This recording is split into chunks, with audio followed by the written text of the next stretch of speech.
Itu saja dinyinyirin terus, mandi fitnah, nggak pernah selesai. Indonesia akan suram jika yang terpilih kelak adalah seorang pembohong dan juga yang pernah dipecat oleh Pak Jokowi karena tidak becus bekerja. Diduga sindir Anies Baswedan di depan Jokowi, Giring dihujat kehilangan suara merdu. Ketua Umum PSI Giring Ganesha dihujani kritik karena pidatonya yang berapi-api di depan Presiden Jokowi. Dalam pidato tersebut, ia diduga memberikan sindiran untuk Gubernur DKI Jakarta, Anies Baswedan. Indonesia akan suram jika yang terpilih kelak adalah seorang pembohong dan juga yang pernah dipecat oleh Pak Jokowi karena tidak becus bekerja.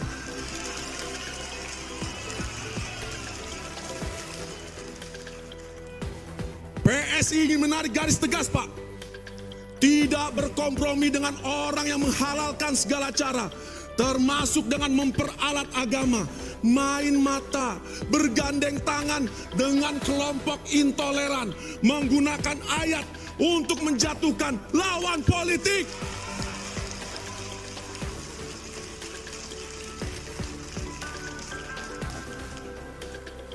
Tapi Pak, bila kelak, skenario buruk terjadi, dan kandidat yang punya rekam jejak politisasi agama itu menang pilpres, Pak, PSI siap menjadi oposisi sebagaimana yang telah kami buktikan di Jakarta hari ini.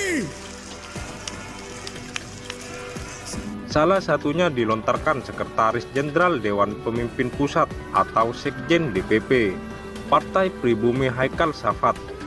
Ia menghujat pidato Giring di depan Jokowi yang menyindir Anies sebagai ucapan tidak elok. Dijelaskan Haikal, pidato Giring sangat tendensius karena menyudutkan salah seorang kandidat calon presiden 2024 yang justru memiliki pesan membuat gaduh. Tak hanya itu, apa yang telah ditegaskan Giring di depan Jokowi dinilai sebagai pernyataan murahan yang bisa menimbulkan kegaduhan di tengah masyarakat. Saya tegaskan kepada Dek Giring Niji, silahkan berbeda pilihan, keharmonisan, persatuan, dan kesatuan tetap ditegakkan, ungkap Haikal di Jakarta. Giring bahkan disebut tidak mampu memberikan suara merdunya ketika menjadi seorang vokalis. Dan di dunia politik justru ex-vokalis band Niji ini memiliki suara fals ketika berpidato politik. Artinya saya anggap ketum PSI Giring Niji sudah tidak lagi semerdu saat bernyanyi, kata Haikal. Sebagai politisi, Giring dinilai terlalu mencolok untuk mencari panggung dalam pertarungan politik, sehingga saat berkomentar sering terjebak dengan menggunakan cara yang dianggap publik kurang etis. Karena dalam beberapa pernyataan, Giring sangat terkesan membuat propaganda murahan untuk bisa menaikkan elektabilitas figurnya sebagai ketum partai menuju Pilpres 2024.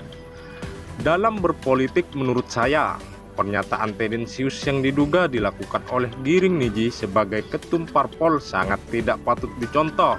Justru seharusnya dalam berkomentar secara sehat dengan mengedukasi masyarakat. Apalagi masyarakat di seluruh Indonesia saat ini sudah sangat cerdas dalam berpolitik, ujar Haikal.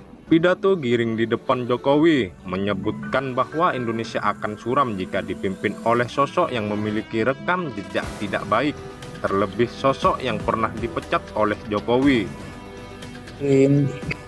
Saya bilang begini kalau soal itu, ya Allah, saya ini siapa sih? Cuman Anies. Siapa Anies itu? Anies itu orang biasa.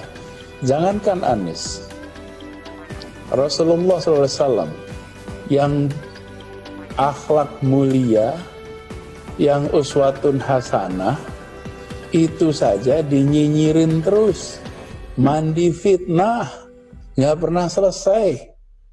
Terus kita berharap tidak seperti begitu. Enggak lah, relax saja.